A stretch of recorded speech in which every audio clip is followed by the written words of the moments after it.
Shocker of all shockers, and last time that we talked about this fucking withered old hag, all things were pointing that yes, she was going to run again in 2022. And then, after the humiliating defeat of becoming, I guess, the minority leader for the Democrats, she was just going to walk away anyways. She has a safe blue seat, and she would love to be able to appoint, whatever you want to call it, her successor, just like Stephen Breyer is going to be doing, okay, or at least given the green light to as well. But Pelosi, yes, she's going to be running again in her safe California, specifically San Francisco seat, to absolutely nobody's shock, and nobody's really over the moon on this one, except for some of her Chinese contacts, but more of that in a moment. After months of speculation on her future in Congress, House Speaker Nancy Pelosi on Tuesday announced that she's running for re-election in a video posted online. Oh my god. I'm running for re-election to Congress and respectfully seek your support. She delivered her address to a local cemetery, explaining that she believes her re-election could bolster Democrats and President Joe Biden's agenda. I think she's even less popular than Biden in every fucking poll. Okay. But whatever. While we've made progress, much more needs to be done to improve people's lives.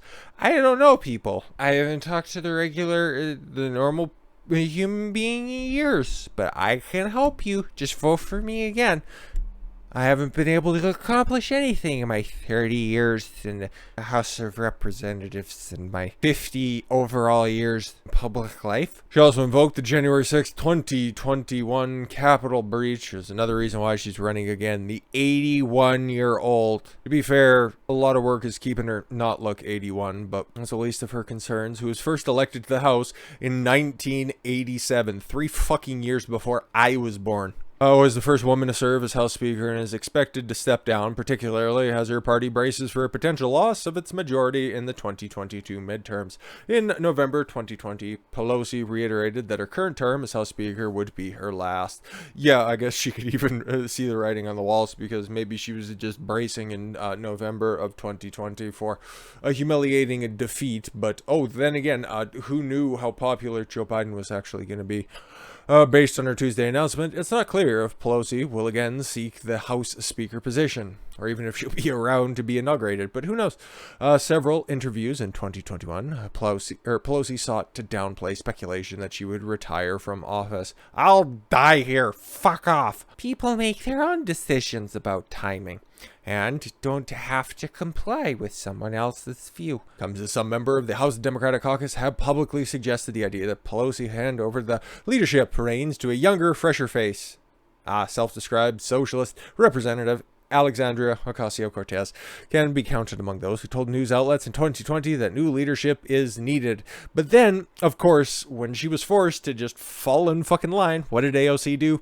Fall in fucking line. Pelosi's re-election bid might be also designed to prevent the Democratic caucus from further hemorrhaging members. Also, on Tuesday, longtime Representative Jim Cooper of Tennessee announced that he would not seek re-election after his congressional district was redrawn. Sucks to suck. You backed me more than almost anyone in Tennessee history, making me the state's third longest serving member of Congress. That's a shame, said Cooper, who spent 32 fucking years in office. Term limits when? With Cooper's decision, that means that at least 29 Democratic lawmakers, I said when we talked about this last time, I'm going to say somewhere in the mid-30s when we're all said and done, are retiring in 2022. In mid-January, Representative Jim Langevin and Jerry McNearman both announced their retirements. Christ, we were talking about, I forget, somebody who had a nice catchy name. The 2022 midterms, Republicans need a net gain of 5 seats in the 435-member House of Representatives. That's all right. Nancy's going to be there to prevent anybody from just rolling over those Democrats without a fight, because, she has business interests to maintain. Pelosi shifted her China stance as her family scored Beijing deals. Are you serious? What? No, that couldn't possibly be the case. Is that why she's going to be trying to stick around a little bit longer, to make sure that she can hand off to somebody who would maintain those China interests? I don't know, but it's a theory. Speaker Pelosi softened her previous criticism of China's communist regime as her husband and son scored big business deals in China. Now, where have we seen the family of big, important Democrats being enriched by Chinese dollars? Where have we possibly seen that before?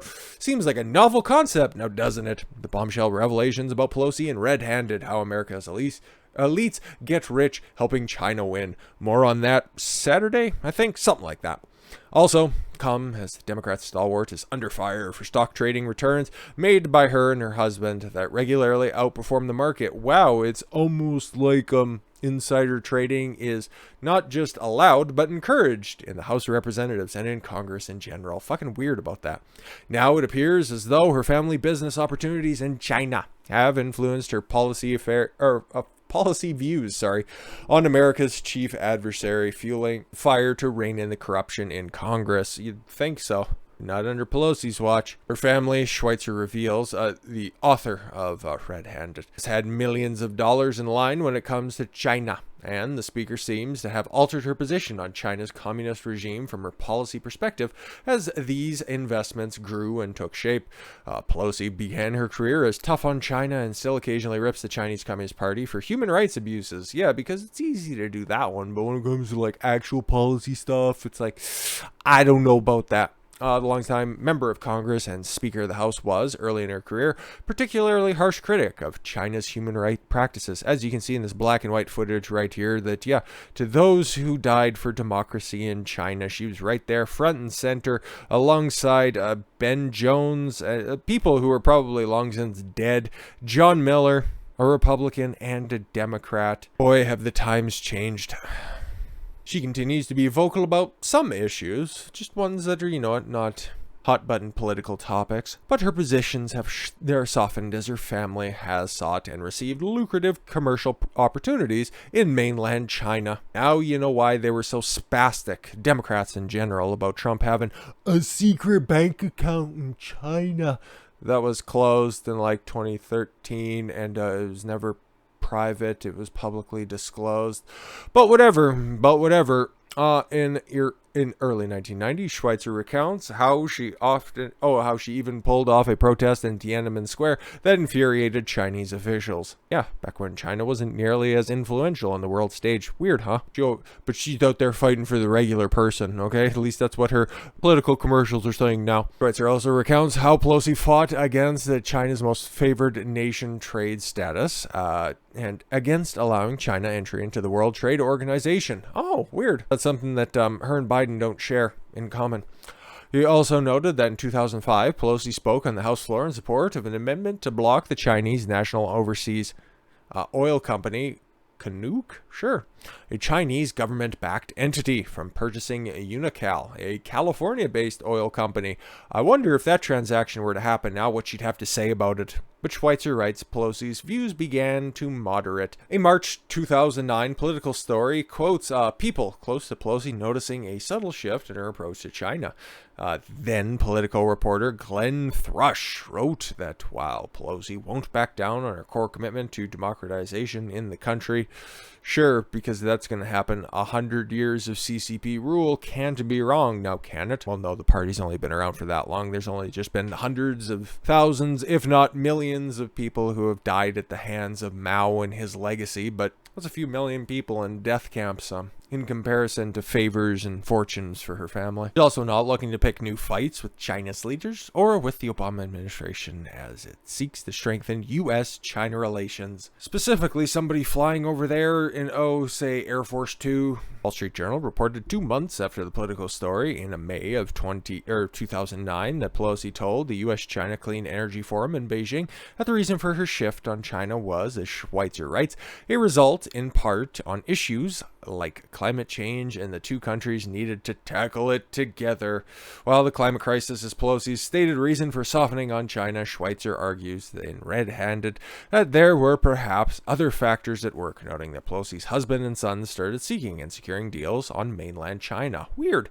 Pelosi's husband, Paul Pelosi, began a partner investor in Matthews International Capital Management, a pioneer in the Chinese investment market. Matthews International Capital Management was run by Pelosi Pelosi's friend and political supporter, William Hambrecht, a mega donor who has given millions of dollars to Democrats and Democrat-aligned causes. No shit. Hambrecht first launched a Chinese growth fund as far back as 1995, and Schweitzer notes that Hambrecht was optimistic that technology, especially the internet, would help explode growth there.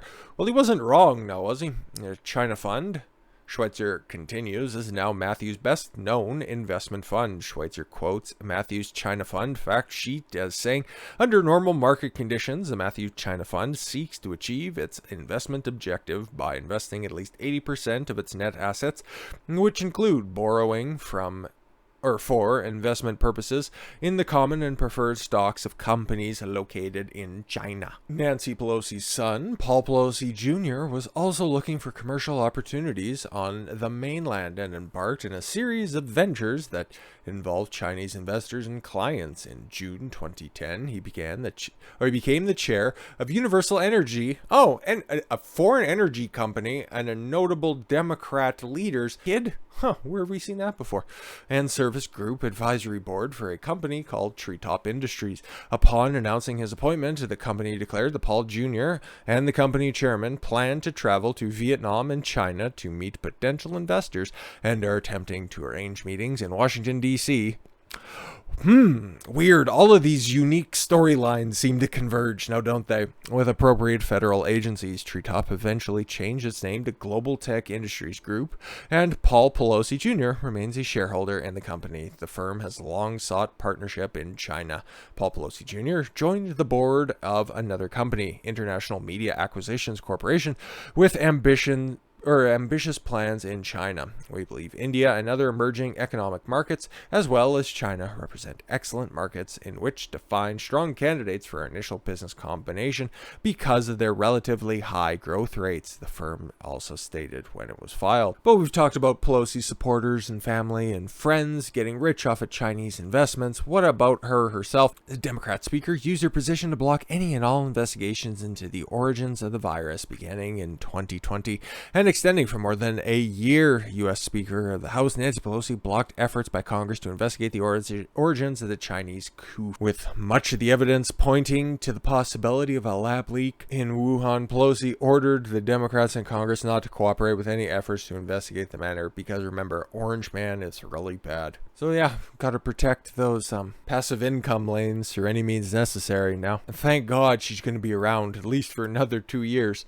theoretically, but we'll see how that plays out as well. But other than that, enjoy your evening. We'll catch you back here tomorrow. Hopefully nothing quite as groundbreaking or newsworthy happens tomorrow. Just something, maybe just a little bit more salacious. That would be nice. With that said, thank you all very much for the gift of your time. I've been Don Consuelo. Why don't you follow your gut and get after it. Take care, everyone.